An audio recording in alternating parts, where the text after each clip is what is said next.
everybody. We're going to get started.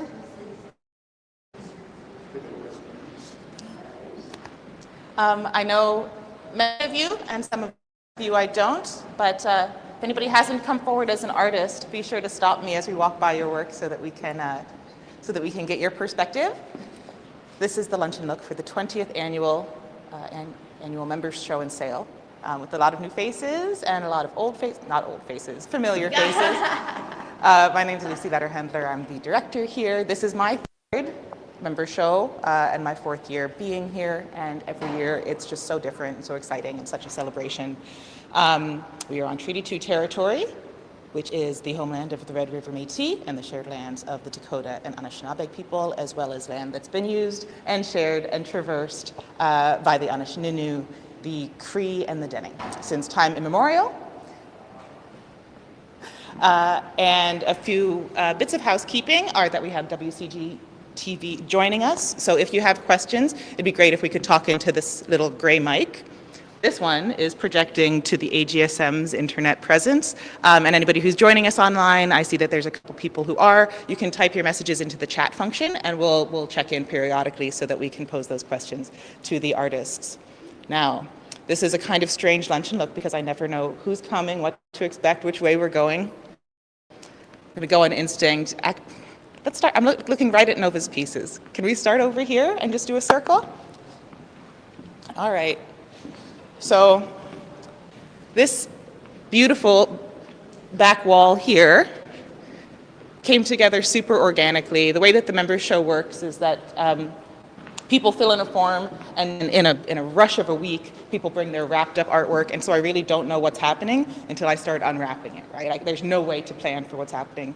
And this wall happened really organically, where it was just sunbursts in the middle of the darkest days of the year. Really starting with these three pieces by Nova that I call a triptych, but I'm not sure if I'm right about that. What do you think? Well, yeah, they do go together. I mean, I have, I was working on them simultaneously in my studio. This larger one I actually completed a year ago and had it on exhibit a couple of times completed, and then when I brought it back to the studio, I just felt like it needed more work. So then I added another layer to it again, and then it felt more completed to me, which I often do. The work that I showed here last year, I worked on again after I saw it in gallery. So yeah, they're oil paintings on wooden panel. I have been working with metallic paints for a few years now, but the oil paints are new to me in the last couple of years. I have started using oil. I was always acrylic prior to that.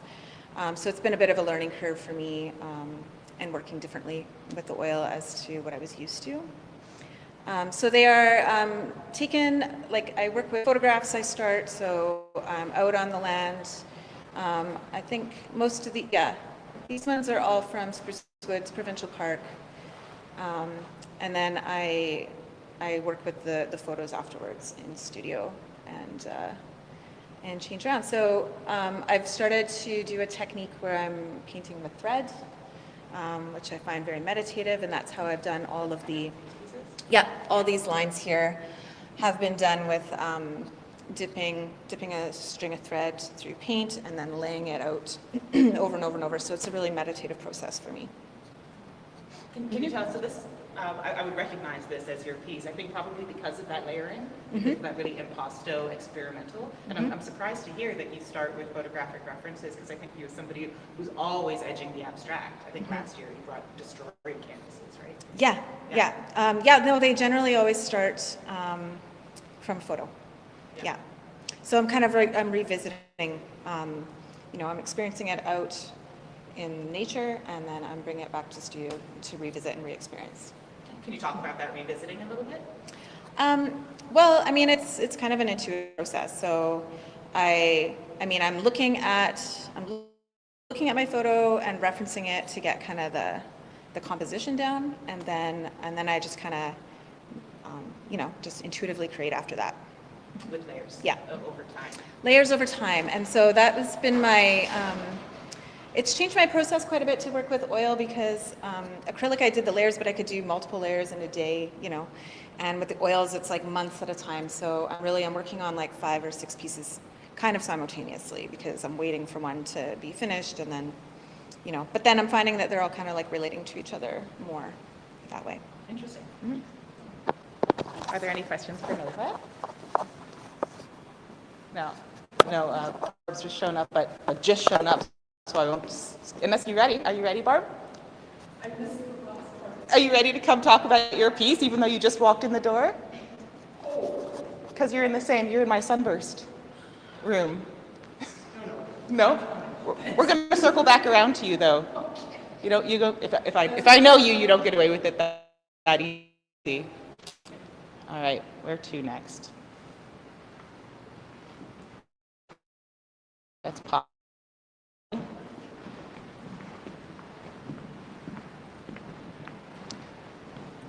So here, I always think of this wall as kind of the introduction, right? When you first walk in the door of the gallery, you have, and then this is all the vibe that we're trying to set, right? The tone that we try to set for the exhibition. And again, when I had these pieces being on the floor, the last wall,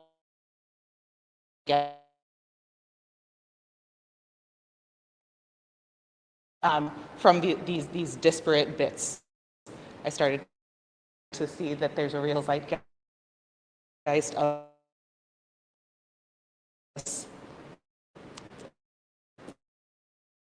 this color palette that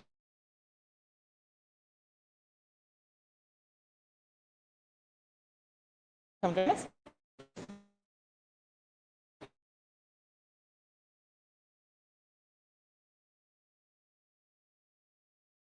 An atmosphere.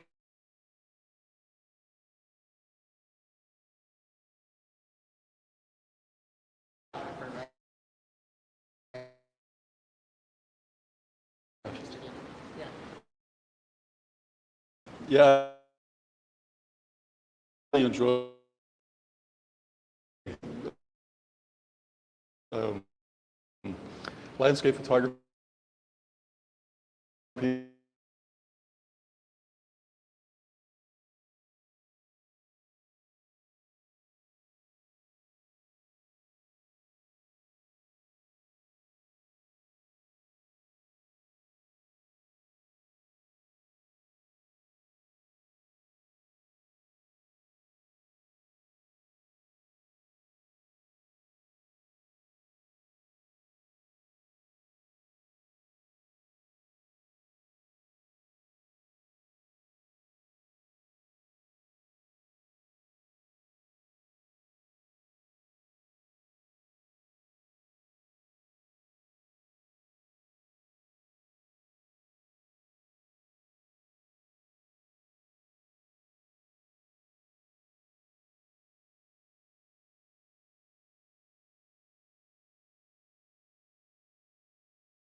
super fluorescent, but it's always a choice because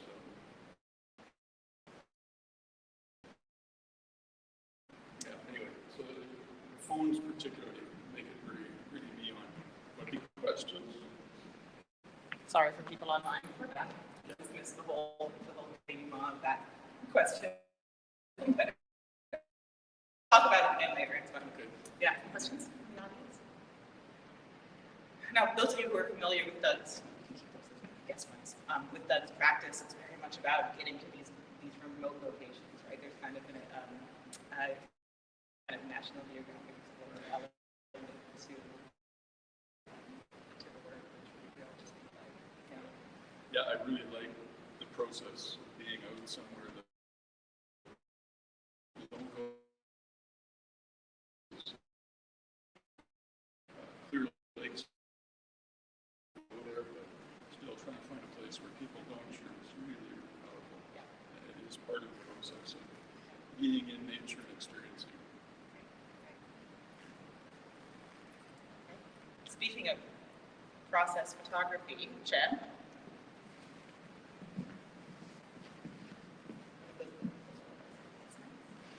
Yeah, so you might be here that this is analog photography. Yeah, so I shoot on 35 so analog process. The process that I use to make these pieces is called films. If you know anything about analog photography, it comes in a to physically develop it yourself, so you can get those images. What I do before they're developed, I develop them by hand myself. Is I boil them to start to blend to give shape. That analog photography is. If you shoot on film, it's a very precise scientific art form. But I kind of thrown that all to the wind and just embraced experimentation and embrace what some people may consider mistakes. I've only been doing this process for about 2 years now. I actually displayed my first round of pieces last year, and they were very abstracted. They were more focusing on rips and tears in the emulsion, and these ones are more so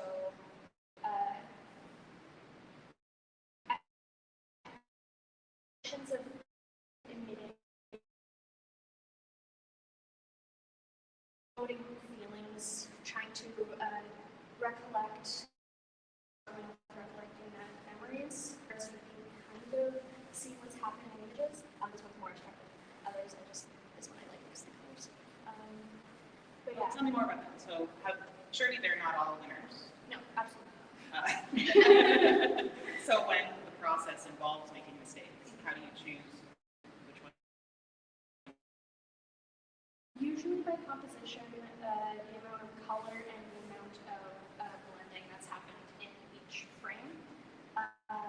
Because sometimes I've been doing this for about 2 years, so I've had about 10 to 15 rolls of super film at this point. Only 1 or 2 total failures. But from What's the total? no. And so sometimes it just, at this point I've kind of figured out the recipes that work the best, typically acidic ingredients work the best because they break down the gelatin that makes up the film. But from those rolls, typically only a roll will do 36 exposures, so you have 36 pictures. I maybe use 2 or 3, maybe 5. And how do you enlarge them? These ones I scanned and digitally printed. Normally, I do enlarge in the darkroom. I find that it brings out a different feeling. You can see more of the grain and texture, but Well, that's when you're talking about fidelity. You're talking about a direct translation. Yeah, exactly. But for these ones, yeah, they were scanned and then And Shan does have another one that we'll swing by instead of making the whole crew to a U-turn. But it's I think the same process, but a really different post-production. Yes. Right? Yeah. Okay. So we'll get that later. Now let's head over to Sandy's wall here. Oh, sorry. Nobody's had a question yet, so we've stopped asking. So my question is, when you're taking the photograph with film, are you thinking about what it's going to end up like? Is it a totally serendipity? You just go shoot a bunch of things and then do this to the film and then see what happens? Or do you think, okay, that's the reds and the colors on the left. You want to do something specific with those? I never really know what's going to happen with color shifts, so I'm not really thinking about that. For these roles specifically, I was in an experimental film role from a company called Mammography. So these were normally you get a full spectrum of color for color film, but for these it was turquoise and orange. So that's really what mainly would show up, but because of the breaking down, it's blended to show those other colors. So normally when I'm shooting pictures, I'm more so focusing on composition, what I see, and how I interpret what's happening around me, and kind of using the film to do what traditionally it was used for documenting, for like recording memories of for however long that you need them. Yeah, that's kind of how I choose myself. So you get this gooey film with the emulsions coming loose. What do you do with that? You can't print straight from that or scan that yet. Is it dry or do you have to? So originally, throughout my process, I've had to let the roll in the canister dry for upwards of 2 months. So it would dry out inside because it's so tightly wound. But even then, it would still be sticky and gooey. So I would personally rip it out of the canister in complete darkness, and I would essentially be drying it in complete darkness before I could load it into a developing tank. Because if it was still wet, it wouldn't go into the developing tank and it wouldn't develop properly.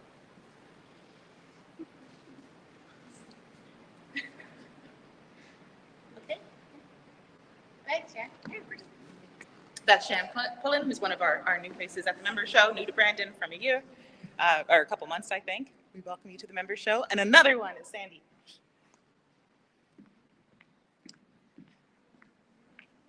who has long been a member of the community and was a closeted painter until this summer when you won the spring, when you won the My Brandon painting competition.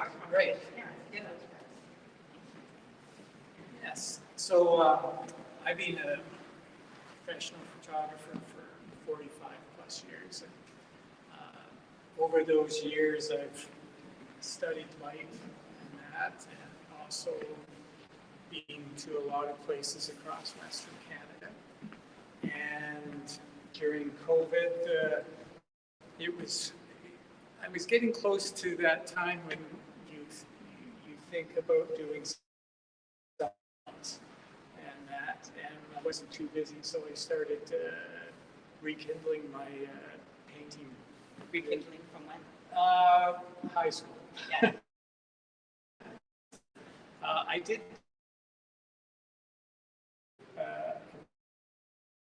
watercolor course at the Art Center here. It was around 2004 when we winter to do something like that, but I didn't really do too much art watercolors. So out of like I do landscapes, I do birds, and I also like to use a dry brush. Yeah. Paintings and that, trying to get the way the light is falling because being a photographer, I'm always looking where the highlights are and where the light is playing with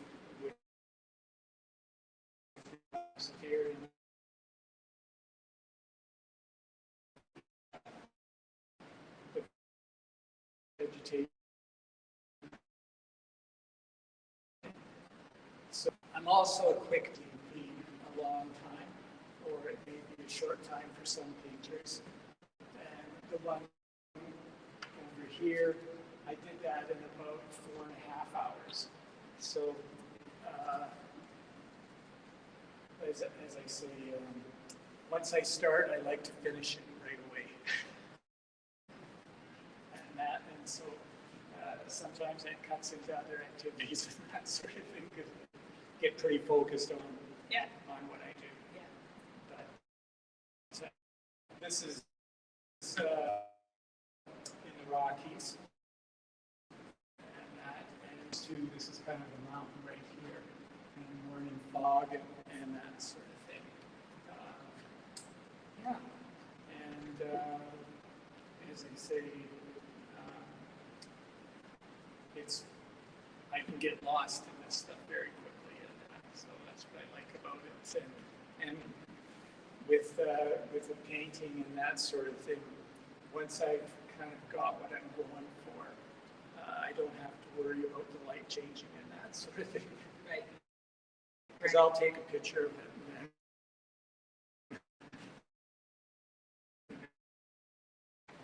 photographer, a lot of times the light just isn't the way you'd like it to be.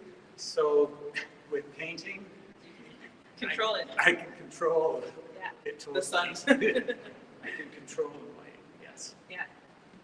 That's such a, I wasn't considering the relationship between those photographs and these paintings, but of course you're a photographer, and that relationship between reality and sight and memory, you know, and that kind of documentary versus control versus Shan's lack of control, right? I think they're actually really interesting conversations.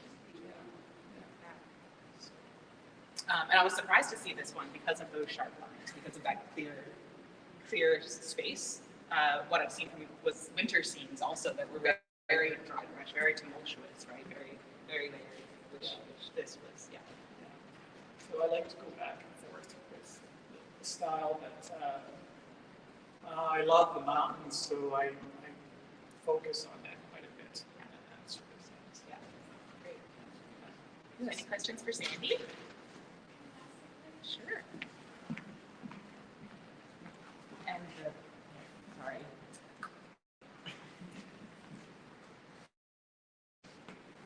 I also do like acrylic, and I was just wondering if is the reason is all because you like the faster pace of acrylic's drying rate?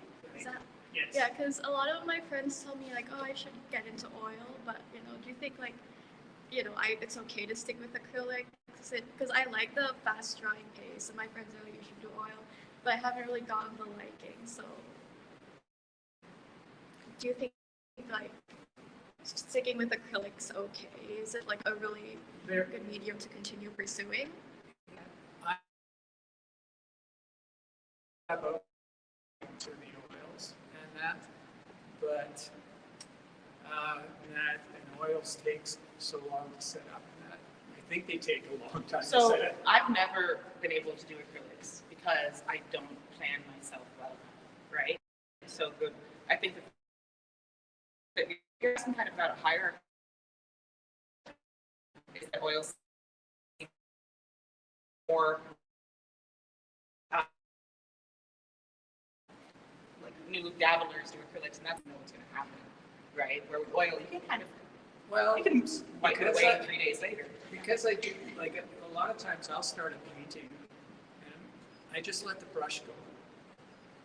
Like if I think about it too much, then it isn't going to happen. And I'll think, well, I'm going to do a scene of Clear Lake,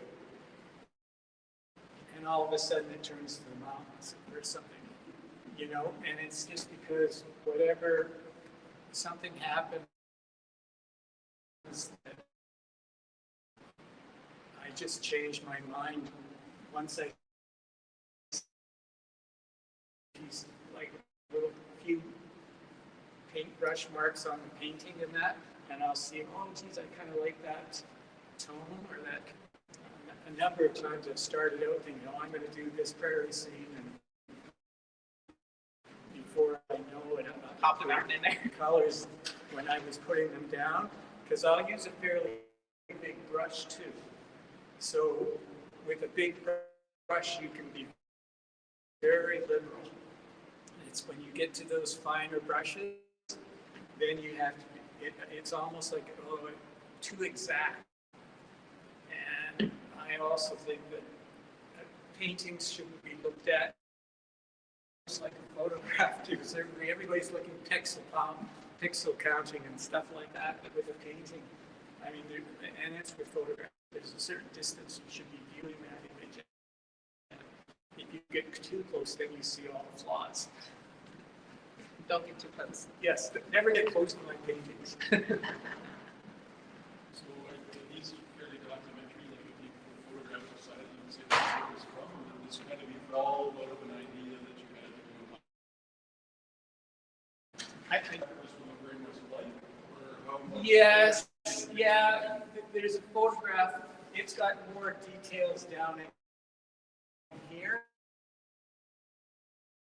But I sometimes, at one time I put a lot, it's not a photograph, it's a painting. So I try to extract stuff and try to make you focus on something instead of, I mean, with the camera, you just use a wider aperture and you can fuzz things out.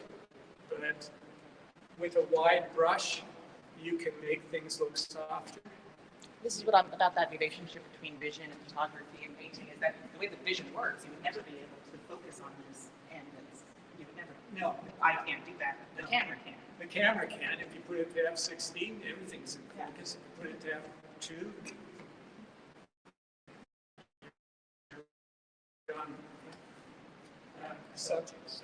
Such an interesting relationship, between the truth and memory. These things. Right. Coming up with a curatorial statement for this random show. Yeah. More questions for Sandy? Thank you. Okay. Follow me in my phone. We're gonna go. Let's talk to Hannah. Start with the little ones if you don't mind. Or do you want to start with the big one? Okay. Okay. Let's start with the rodeo.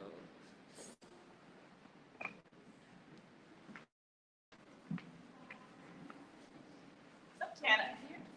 It's Hannah, right? Yeah, it's Hannah. Hannah, right? Yes. A new face to the member show to me. Yeah. You have a studio Yes. yourself. Yes. So tell me about yourself. I started 8 years ago with painting, and I've been in the member show twice before, but probably not very memorable. Well, I've only been here a while. Yeah. I've done over 150 commissions. People, because I paint people at events. Yeah. And like last year, I decided to do a little bit more of my own projects as well. My interests. And these are three show that are more of my interests. I do the acrylic base because I like to get lots and lots of color and layers, so that way I can work a little faster. So can you point out, can we see the acrylic through this, or is it really oil? Yeah, like well, first of all, these are from photos, but they don't look anything like the photo, obviously. I want to add lots to it, right?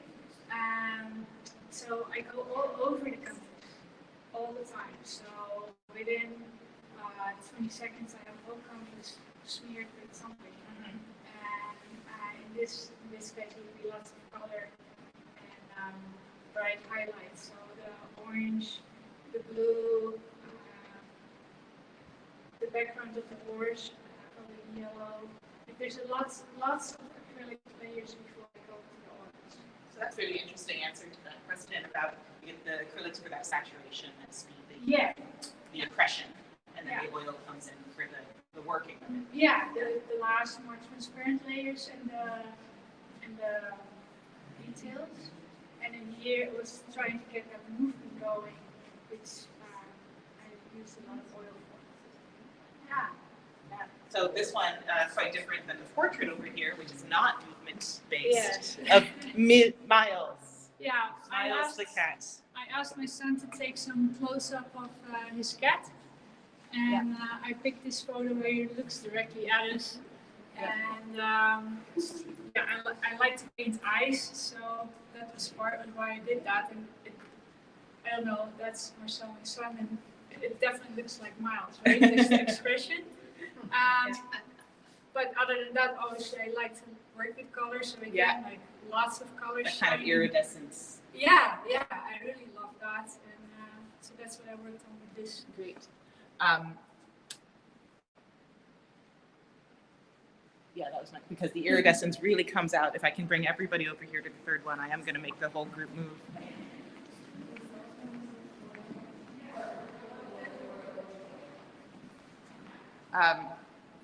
Is this almost, it's so interesting. It's almost uncanny because of that glow, because of the proportions. Yeah. So yeah, this is after a photo that my husband found on Facebook, the first school day.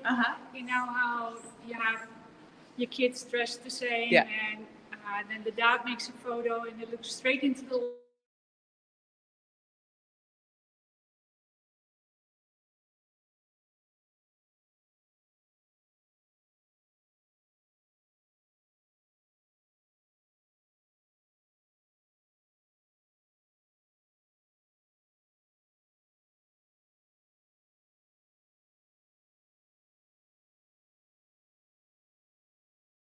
oil. Well, the more flat colors, the red and the green, and in the greenery to the left is more all the acrylics. But yeah, I work all over. So even on the surface, you combine both of those things. Yeah. Interesting. And because you have to start with acrylic, you can't put acrylic on top of it. Yeah, it's all acrylic until I get it to a point where I think it looks kind of okay. Yeah. And then you come in with the oil. like this bit, transparent layers. Yeah, transparency. Yeah. Interesting. Any questions for Hannah? I'm happy that it was selected from a photo of a kind of awkward instant. Yeah. You can really see it. And this wall I called kind of my uncanny valley wall, right? Of liminal spaces, unknown things that are a little bit off, right? That's what's happening on this wall. And they really have used these hyper-saturated colors all the way across, including this other new entry into the members show on the left there. Any questions? No. Thank you so much. You're welcome. I know I've pulled everybody away from the road. Can you tell me the content of the rodeo piece? Is there? Well, I asked on Facebook if anybody had rodeo pictures, because I like horses, and I like to challenge myself with speed. So several people sent in some photos, and I selected this one to try. So you're looking for something about motion. Yeah. In a context that is interesting. Yeah. Thank you.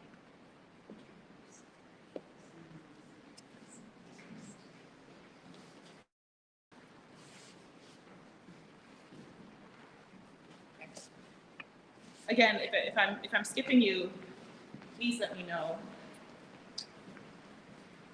Becky, talk to us about Inktober for a bit. What is Inktober? Inktober was started by Jay Parker. Jay Parker. He started this community on Facebook to invite people to draw ink work, one for each day of October, in which he will present a word prompt for each day of the month, which means you have to think. So I find a challenge and something new for me to do. So I call it a new art movement. Yeah, for sure. And so I like to play with words.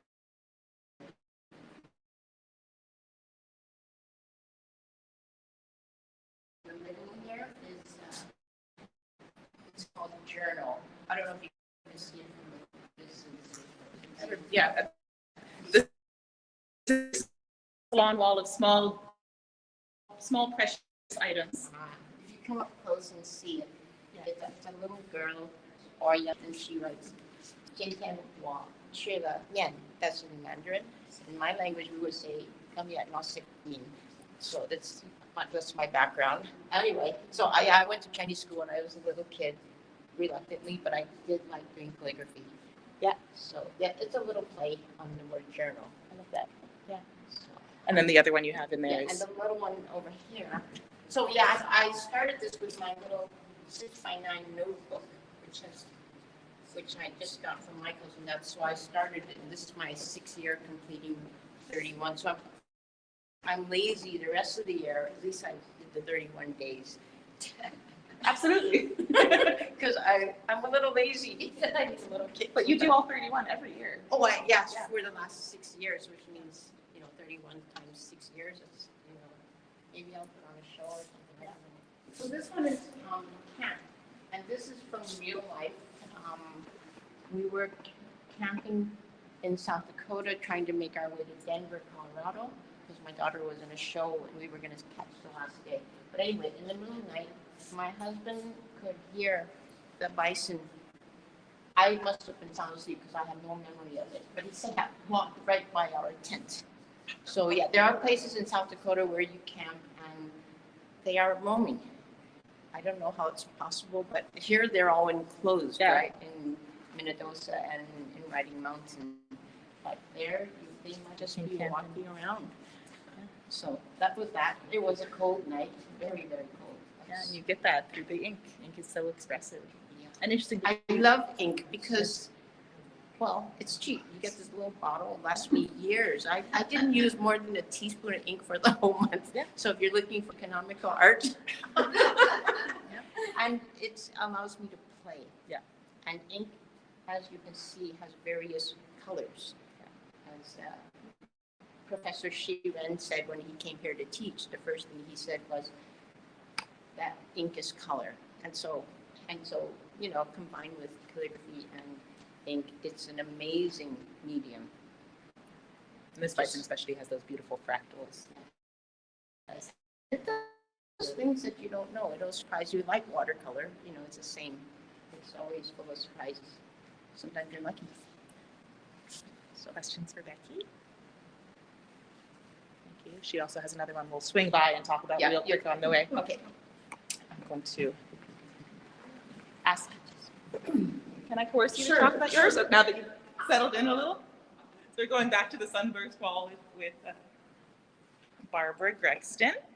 I've divided up your triptych. Yes, that's fine. That's because I have a room of birds that I needed to include you in. Good afternoon. I grew up in southern Manitoba and I got a B- in art in grade 8.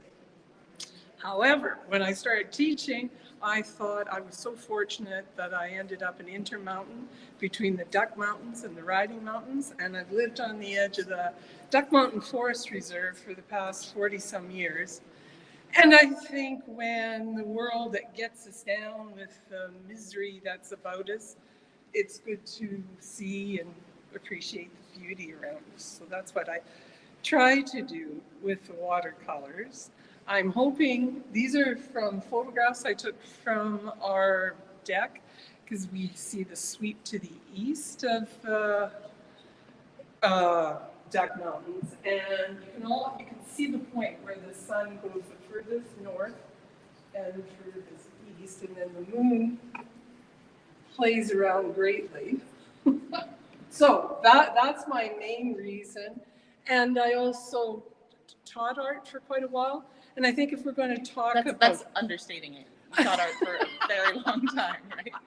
But I think if you're trying to teach, or trying to learn about the environment and protecting the environment, we need to know what our environment is and what's around us. So that's what I tried to do with my paintings.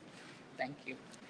It's so interesting that you use source photography as well, because the moon is notoriously impossible to photograph. And then you transferred it to watercolor, which, by the way, the treatment of like Becky's ink to Barb's watercolor is really markedly different. It shows you how versatile these really kind of bold mediums can be, right? Yeah, that's Interesting. A supermoon, especially. You have a supermoon in there. And that was in October, this year's October supermoon. Yeah. And how far north it was. And I like watercolors because they kind of work with me. Acrylics, what are you going to do? I'm sorry, I don't know. I was hoping you'd help me out. So, Yeah. Thank you. Thank you. Any questions for Barb? All right. Drive by Becky's third piece here. Speaking of that different treatment of the different mediums. Mushrooms after the summer rains. So what's this about? Well, a lot of what I do is just what's in my environment. So I was walking on Brandon University campus, and there was this big mound of mushrooms. And so I thought, I haven't done mushrooms yet. So I'm going to do this big clump of mushrooms. And they're all in various stages of decay. Yeah. So I just love mushrooms anyway. Whenever there's, after the big rain, you'll just see around town if you're taking a walk, and they're just amazing. As though they're always just sitting under the soil, waiting to ready spring to up. pounce out. Yeah. Right? Yeah. So it was quickly done, and again, it was done for the other challenge in June, which is direct watercolor. Oh, I didn't know that. 30 by 30. You do. There's no prompt, but you just pick something to do every day. And it's a wonderful community because it's on social media. You can see what everybody else does. It's like today we're learning about all the techniques today. And Yeah. it's really interesting. So That's pretty great. much what it is. Quickly done. Stems hanging around and falling apart and things like that. Cool. All right. We'll go to Jean-David.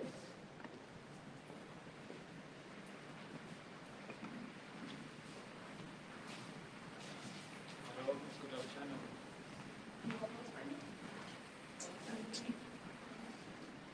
Today I'm going to share about Christmas and also the living time in a day in the country, Canada, and the Christmas activity. And it's the idea of the warm time of December, the first painting and the second one is the happiness and also for family conception.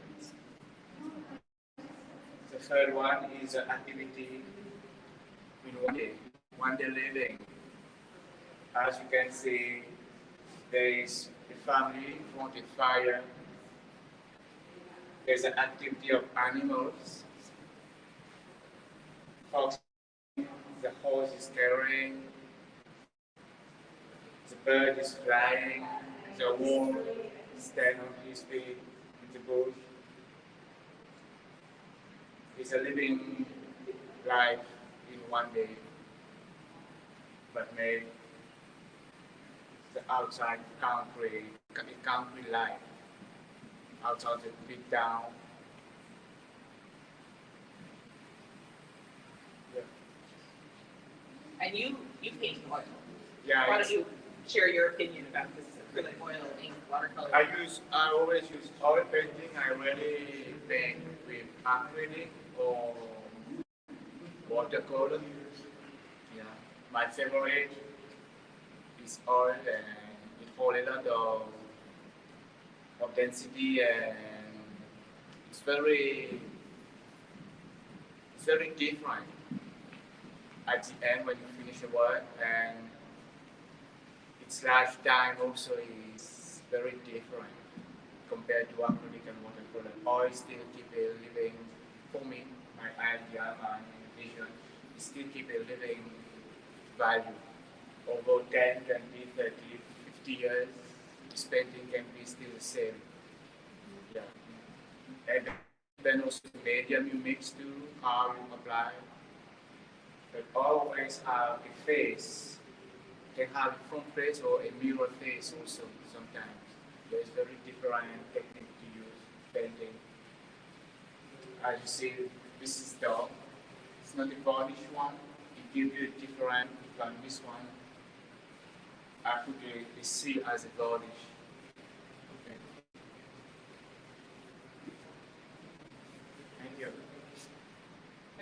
Any questions for Jean-Marie?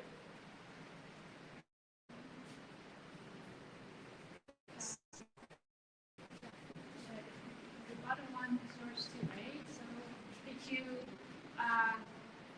is that all oil? Yes, Okay. it's oil. So you can see, yeah. So different, huh? Yes.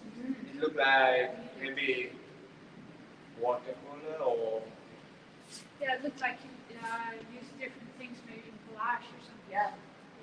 no, it's oil. It's oil, and only I use the seal. It's the mulch product. Yeah, only to seal the painting. But the way I use my paint is different. Yeah, Okay. it's really different from the other way I like it. Yeah, it's the background, the floor. It's your idea how what you're looking for. So it's like a map. Yeah, at the end to finish. Okay, I put the color as wall, and then to apply lightly another color. But really, you can work the art as a watercolor if you need. But you need to be patient and you need to know your background. But make this appear as a watercolor. And compare as a thick painting, here is more visual as oil. Yeah. Okay. And before we leave this section, Shan, do you want to come talk Thank about you. this different, speaking of difference? Yeah. This, as promised. I'm back. So we kind of see like the start of my experimental processes, and this is my continuation and what I've been really working with lately. So this is a digital collage. It started as a physical collage that I took one of my souped prints and I cut it up into strips and recollaged it back together. And then I scanned it and imported it back into Photoshop and collaged it again. And then I was really inspired by the idea of digital corruption, and how like overworking a piece can really cause. Sometimes it can again wreck it, or it really brings, for what I do, brings out a lot of really beautiful texture for a 2D piece. So I was inspired by more old school technology and like glitch work.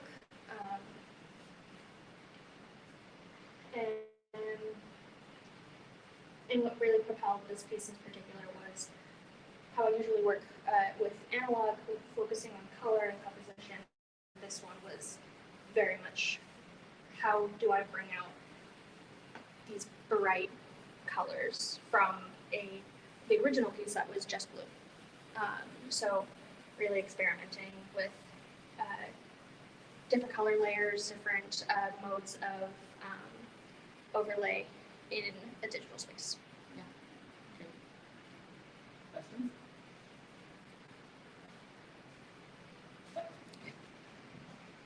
So when you're putting this collage together, do you have a vision that you're trying, or an idea, or are you just playing with how these pieces fit together and the colors? This one is particularly was just kind of experimenting, playing with it.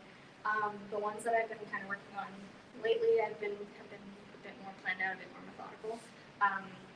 But this one was kind of just throwing it all on a piece of paper, seeing what happens, and then continuing to mess with it until I don't touch it anymore. Stop. Yeah. Totally. Just like that intuitive composition. Obviously educated, obviously trained, but still that play with that sense of play is so interesting. And how, yeah, again, those little fractals. How did you pick the title? The title? Yeah. Well, it's called Corruption, and so it was inspired by glitches which are caused by corrupted files. So really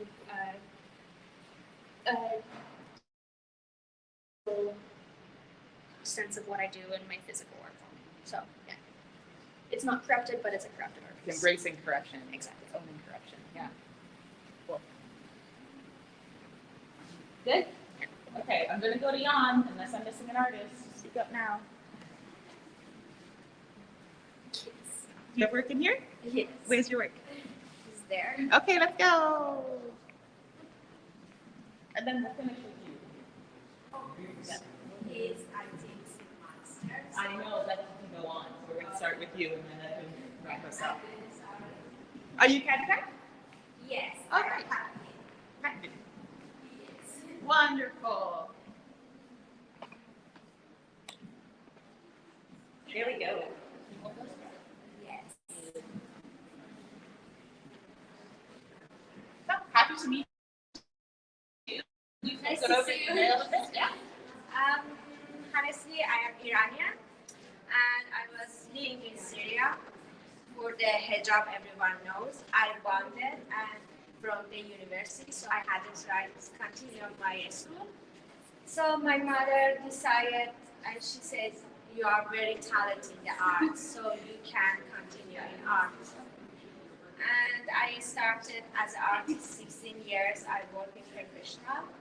And sometimes some picture remind me my home, or some picture feel me I really want to live in that picture, because in the Syrian war was very horrible and all the city was burned in the bombing.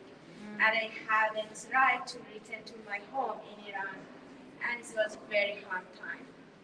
So usually you see in my paintings sometimes very dark and they're very raw black. And in the technique, I try to stay far of the technique because I think people should to touch the painting, because the artists in the photography, they can take a picture better than me. So I try to stay far of the realistic. And it's about my home, because the night I forced leave Iran, I didn't have time even turn off the light. So it's remind me my home, and our home has a tree, orange tree. So I decided to my feeling become a paint. I don't know how much I am successful to sharing my feel, but I do as I can. And it's about the people during the war. I was seeing them, but for many reasons I hadn't right to take a picture, or I hadn't right, or I hadn't time to take a picture. But I heard them history and them suffering as an LGBTQs in the war and how they are suffering. So I painted, and it's my aim always stay far of the technique. And usually I'm using the watercolor and acrylic together.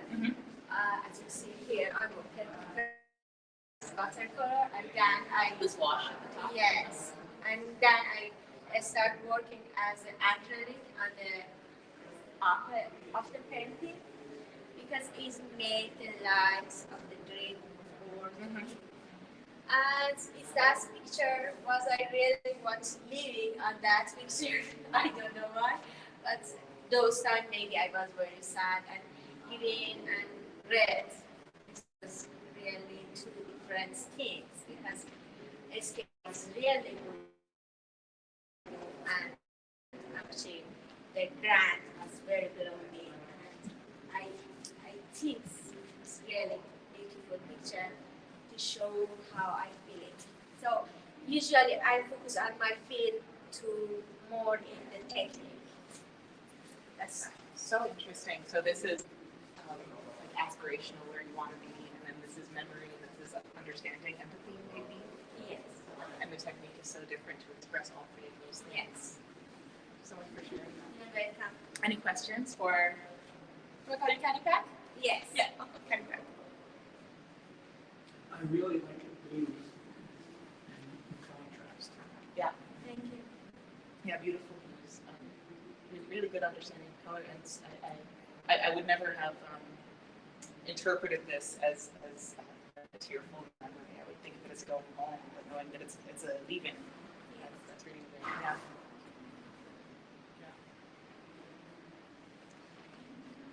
Any more questions for Karen? Beautiful words. Yeah. Thank you. Welcome to the membership. Thank you. Thank you. You close us up, Jan. Just hold them in your hand. They'll pick you up. It's like a little pet, like a little pet.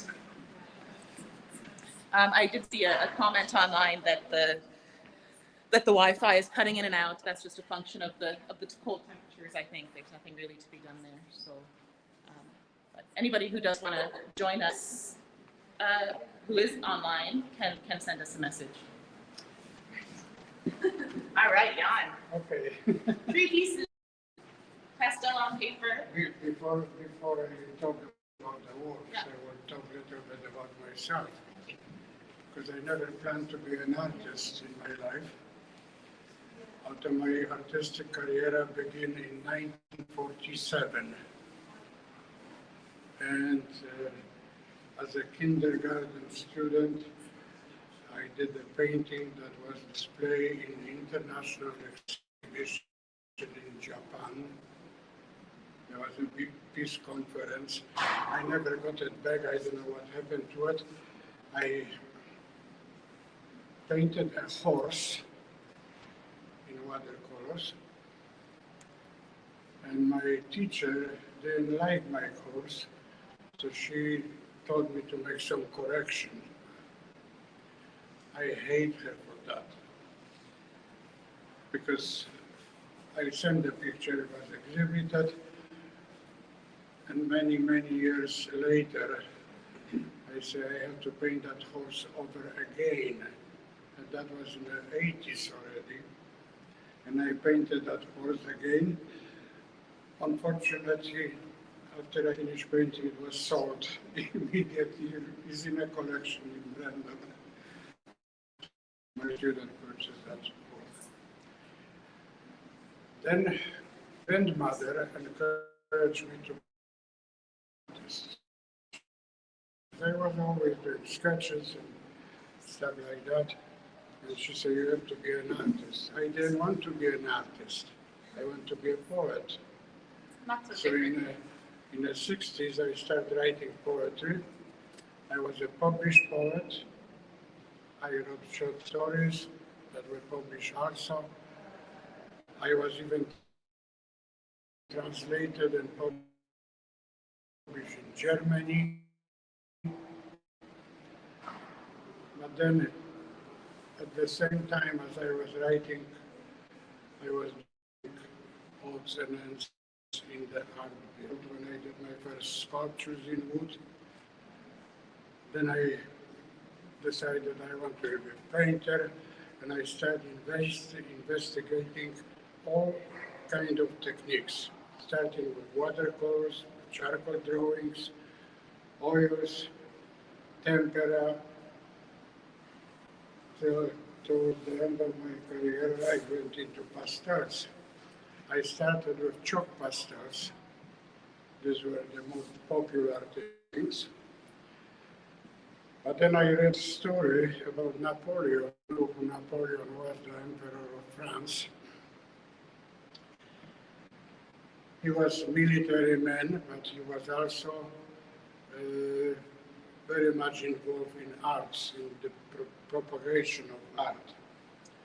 He even issued a law which disallowed production of chalk pastels with pigments that were toxic. And that law till present is being used. So I did some chalk pastels, but it's a messy work. And you inhale and then you spit the pastel for ages. So I switched to oil painting, to printmaking, all kinds of techniques. And about 3 years ago, I decided to clean up my studio. and I discovered boxes and boxes of oil pastels. Never used them before. So I started working with oil pastels. It's a very difficult medium, particularly if you get ideas like in this painting there, where you want to create the effect of the fog in the woods. After the painting was done, I applied the white pastels on the top, and if you look closely at this, you will see that there is a certain pattern. How do you apply that? It took me some time to experiment to develop that technique. That's my secret. I will take it to my grave. But I can repeat that. I repeat this same concept of applying that layer with this little pattern there in a number of my paintings, and it works really well. So as you work as an artist, you continuously learn, you continuously develop, and so on. And as a main subject of my oil pastels are people. There are no people in this one, but most of them have people in. I observe people, I talk to people, I learn about their problems, about their happiness, about disasters and so on, and I try to portray this in my work. It's not easy, and it's very strenuous both psychologically and physically. They look very simple, but it takes me about 20 hours to do one work. So, Can you explain why?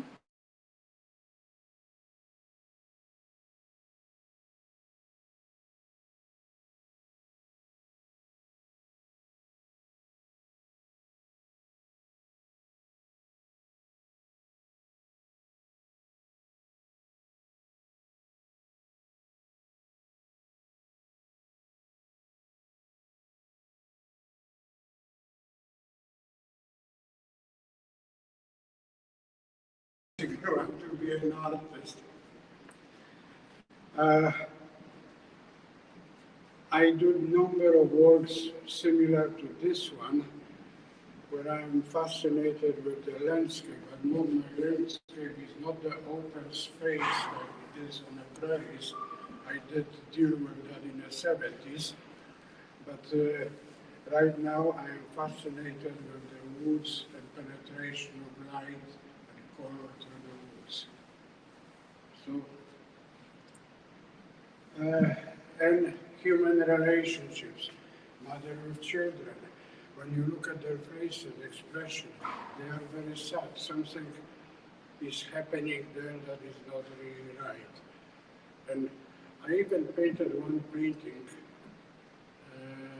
Dead of an Artist, where artist is dead laying on a bed outdoors and family gathers around. I'm not planning on dying yet.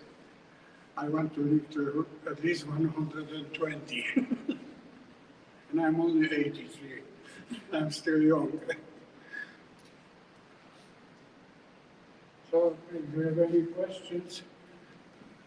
What type of paper do you do the pastels on? I use Manila tag paper. Oh, Yeah. It's all very, no offense, but like classroom materials. It's not fancy oil pastels. Thick paper, but it's smooth, so it doesn't affect the texture or anything like that. I have freedom of doing whatever I want to do. Some papers, like watercolor papers, they have texture. You apply pastel to that, and that texture is there. I want to create my own textures. And of course, pastels are very, even oil pastels, which adhere to the paper quite well, they are very fragile. So when the painting is completed, I varnish them. Oh, you do? Yeah, they are, so they cannot be, even if they wouldn't be behind the glass, you can rub it, it won't destroy it. Okay? Any other questions for Jan? Okay. Well, I think that concludes this luncheon. Look what the members show. People had to leave after the hour. We go a little long every year, right? That's part of the tradition. So thank you all so much for joining us. People online, I know the Wi-Fi was bad. It's very cold. That's how it is. Anybody who has WCG TV, though, can keep an eye on the schedule for this to get aired. So I'll turn the camera on the cameraman. I hate that. And this show is going to be up until January 11th. So come and see all the rest of the works. And keep an eye on our social media for individual artist talks that will also be scheduled coming up. Okay. Have a great day.